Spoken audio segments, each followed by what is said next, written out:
se Alphonsine ubu ngubu aba hehe yatwandikiye ari he? murakoze cyane rwose. Nk'uko tubibona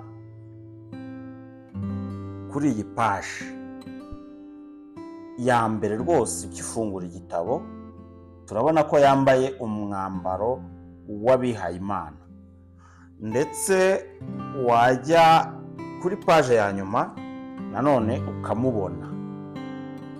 Abarizwa rero mu muryango w'abamonaki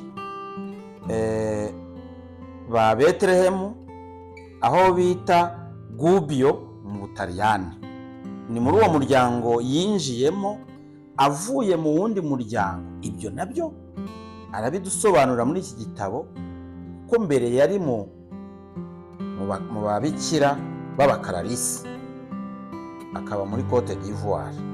Ubu rero noneho ari aho bita Gubbio mu Butaliyani, mu muryango wa Betelehemu, aho yagiye ashaka kurushaho kwiherera cyane mu buryo bwo kudasohoka rwose no kuba wenyine. Babyita ngo ni eremitage mu miryango y'abihayimana iteye gutyo.